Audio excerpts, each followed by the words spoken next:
Title: The Hawk and the Nightingale.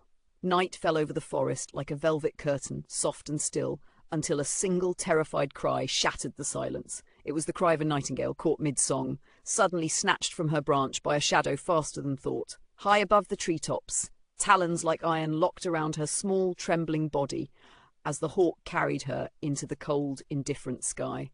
She fluttered, helpless. He soared, victorious. "Please," she gasped, voice quivering like a plucked string.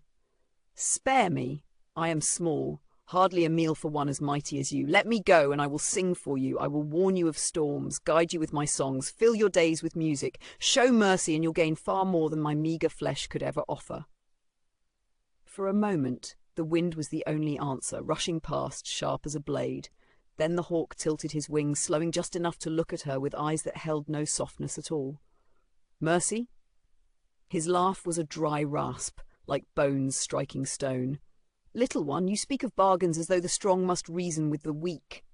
He tightened his grip, and the nightingale cried out. "In this world," the hawk continued, "strength decides what's right. And I," he gave a proud, powerful beat of his wings, "am strength." The nightingale trembled, heart racing so fast she feared it might escape her chest.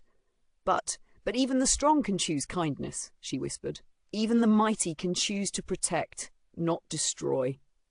Something flickered in the hawk's expression, irritation or doubt. It lasted barely a heartbeat before he crushed it beneath cold certainty. "Kindness is for equals," he growled, "not prey." He descended through the canopy toward a jagged perch of stone, a place where many creatures met their end.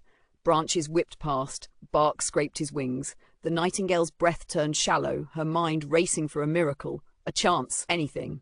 And then she heard it.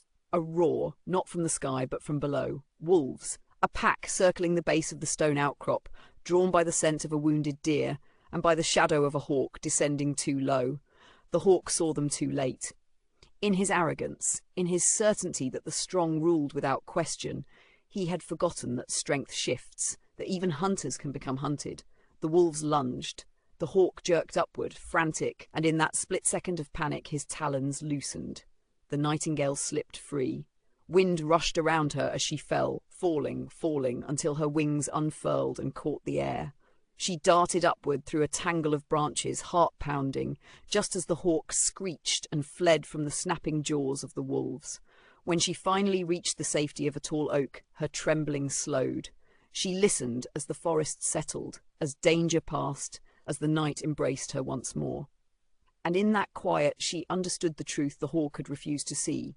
Strength is not a crown, power is not a shield, and cruelty is not authority. For the world shifts, balance turns, and no creature, no matter how mighty, stands above consequence. The nightingale lifted her head, voice steady, and sang a soft, haunting melody that drifted across the trees, a song not of fear, but of freedom.